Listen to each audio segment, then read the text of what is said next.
Hey guys, good morning. I want to throw together this little presentation for you on what we did yesterday in 314. We certainly missed your presence, man. It's just not the same without you. But I think this will give you a feel for it. I mean, it's an abbreviated version. Just let me tell you that our week 10 prompt was for you to create some learning targets for either the rigor relevance paradigm. There'd be four learning targets there, or the 5Es uh, template, and then you'd have five learning targets. And you still need to do that. So as soon as you do that and put that on the landing pad, just hit me up because that is a grade that's going to go in grade book. You know, get it done when you can, but just let me know when you have it, and then we can do some collaboration about it. Now, the very first thing we did was we did this little sharing activity very similar to what we did last week. We got into that restorative circle. And this week we talked about something that you saw in field experience that you thought was interesting. And I have this little thing called Celebrate, where you can celebrate something you saw or you can complain about something that you saw. And it was mixed. I mean, some students talked about something they saw a teacher do with a student that they thought was really admirable. Others were like critical of something they saw, which is what you want. And then we also like had peers then reflect upon how someone could build on something they saw that was positive, or maybe take an action step to help with something that was negative. So that was really helpful. And the restorative circle is going well. Not only are our students able to express themselves, but I think that it's developing some familiarity and camaraderie in the class and some collaboration. And, we talked a little bit about also about uh, would a restorative circle work? And some students might be really reluctant to participate, or they might sabotage the effort, but it's still worth trying. And you can work through those. Remember that video we saw in that urban Nashville high school where those kids were not necessarily students who were the uh, academic elite of their school. They were students who were in trouble in a tough school, and they were working with restorative circles. So I think they have great potential. So the first part of class, we talked about people's efforts on the rigor relevance paradigm and the 5Es, and then we did our little restorative circle. And then we talked about the learning targets. And let's see here. Oh, I'm going to go through some of this stuff as I go through the rest of the slide presentation. But this is important. I'm going to promote three approaches to really bonding with students, which are approachability, acceptance, and anticipation. And today's effort was going to be on approachability, and I'm going to challenge you guys to do something for me at the end. Okay, now this slide is really important. I'm not quite sure how to move my circle. It says Education Week 2019. This is from a periodical called Education Week, but I'm a huge fan of this slide. I'm going to read it. A review of education research analysis of 46 studies found that strong student-teacher relationships were associated in both the short and long term with improvements on practically every major schools care about. So if you want your students to do well academically, then form a relationship with them. Isn't that interesting? And I told a story yesterday in class that I was getting observed one time, and you know how I am. I come in, I shoot the bull a little bit about my life, blah, blah, blah. And I had an administrator who's critical of that. He was like, hey, you need to get to the lesson. Tell them less about what you had for dinner or worked out or whatever. And I pushed back. I said, look, when I develop a relationship with these students, then I find that everything I do with them is more successful. And, he was pretty receptive to that argument. It wasn't like I was just shooting the bull with him for the hell of it. There was a method to my madness. So this research backs me up. I wish I would have done this research when he challenged me on that, but I didn't. Hallelujah.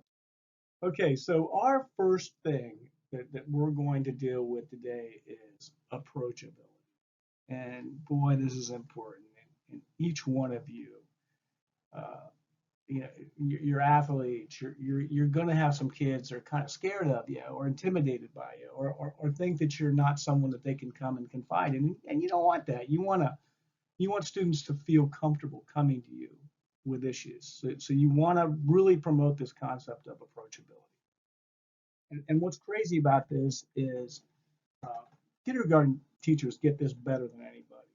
Now, I'm not a very big person, never have been a very big person. And I tell this story about show and tell in my kindergarten class because I was one of those, I worked in the kindergarten class. You might remember being in kindergarten, but like all the kids are strangers and, you miss your mom and all that stuff. And I remember there's some big kids in the back that looked pretty scary. And I was like, oh, what the heck? And so my teacher did show and tell every week. And this big, tough kid who I was really petrified of brought in a teddy bear. And like this kid's like, this is my teddy bear. And like I'm thinking, what the hell? I thought this kid was terrifying. And he brought in a teddy bear for his show and tell. Hallelujah. And I went up to him uh, during recess and I said, hey, I really liked your teddy bear story. And then, thanks. And like he and I became friends. So here's what approachability can do. It can take someone who's big and scary and make them approachable. Well, guess what? You guys will probably be big and scary to a lot of kids. Jackson, you're going to be dealing with really young kids. You're a man. I mean, that's going to be scary to some of those kids. So you want to try to make yourself approachable to them. Caitlin and Jackson, you guys are tall, strong athletes. You're going to be intimidating some kids. So you want to make them feel like they can come up and confide in you. That's really important. Okay, now I want you in your mind's eye to picture a dog that's a pug, the pug breed. And then I want you to picture a dachshund. And I want you to picture what their offspring of these two breeds, dachshund and pug, would look like if they got together romantically. And that's my dog. Well, my late dog. He just passed away. He's such a sweet little guy. His name was Doug. We put the D from Dachshund, the P from Pug. We put it together. That's Doug. And Doug was my little dog, and I just loved him. And if you look closely at the picture, his toenails are a little long and they need trim. Now keep that in mind. Keep that thought in mind. And then we're going to go to this slide right here. And this shows you a picture of a friend of mine at a high school graduation at Big Walnut, and he is handing a student her diploma. And we had a kind of a neat tradition at Big Walnut in the sense that if you had somebody that you really valued as a staff member, whoops, I gotta get this straight. There we go. If you had somebody that you really valued as a staff member, you could ask that person to hand you your diploma. Well, you got to be a pretty damn good janitor to have kids asking you to hand their diploma. And George is one of those guys. So he's a good friend of mine, and we shot the bull like every day after school, and he was a big dog lover. So I showed him that picture of my pug docs, and he just thought, he was adorable. But out of the blue, he goes, Jim, that dog's toenails need trimmed. And I'm thinking, okay, George, why do you care? Well, it just so happens that George's wife had just opened up a dog grooming salon. So, I knew I was going to take my dog there to get his toenails trimmed, which I did. And on the drive to get his toenails trimmed, I had a brainstorm. It's like, I should show some pictures of this excursion to my students tomorrow in class because they all love George and they love dogs and whatever. So I took some photographs of the storefront, and then it says Karen's Canine Designs. I took some pictures of George's wife. I took some pictures of the funny dogs around the dog grooming salon. My students were digging that, man. They were loving that. But this picture just fired them up. This is a picture of my dog suspended like a 57 Chevy, waiting to get his toenails trimmed. Now, when I showed this picture, And to my students, they laughed. They thought it was really funny. And, I had a good feeling about that and went on with the lesson and felt like it was a success. Hallelujah. But it was more a success than I realized initially because I had a little girl in the class and she was really reserved and barely said a word to me. And I didn't even think she liked me. She came up with a trembling hand right after class and goes, Mr. Sturdivant, let me show you a picture of my dog. Wow. So all of a sudden, this silly little picture of my dog suspended, waiting to get his toenails trimmed, broke the ice with a student and me, made me approachable to this kid who before that was pretty reserved around me. Isn't that something? So I promote the idea of you sharing aspects of your life with your kids on a regular basis.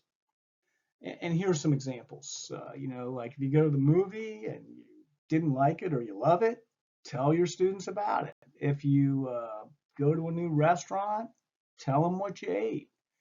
Uh, let's see, talk about a challenging workout. I do that. Talk about a new home construction project or have your students help your new eyeglass frame or select your new eyeglass frames or your next car. I have another one written down here. I'm reading it.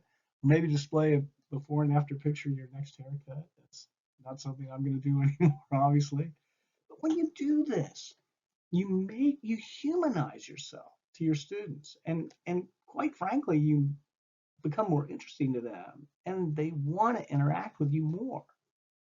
So that show and tell example I gave you, I did that a lot. And as a result of it, I still do it. I talked about creating a pocket square for Jackson's father. I showed you guys pictures of that in 341. Okay, so what I did in class was I challenged my students to get on their smartphone and find an interesting picture that they're willing to project on the smart board and then tell a little story about. And I'm going to challenge you guys to do the same thing. I'll send the link to that uh, separately to that Padlet, and all you need to do is like take a picture off your phone and pop it right on there. And then when you get back into class, I'm going to challenge you to get up there and just tell a quick little story about your picture. It was fun last week. Yesterday, it was fun in class doing this. And that's the show and tell. That's the Padlet I'm going to show you. And I really like this. It says the shortest distance between two people is a story. And so if you want to develop relationships with your students, then you just need to tell them some stories about yourself. Okay, now the other thing that we have to do is we're going to do a week 11 prompt, which you can find in Blackboard under course materials. But also, I'll send a link to it. And it is a Iris module on classroom management. It's really good. It's a very good module. And then there's a Google form at the end, which just is proof to me that you completed the Iris module.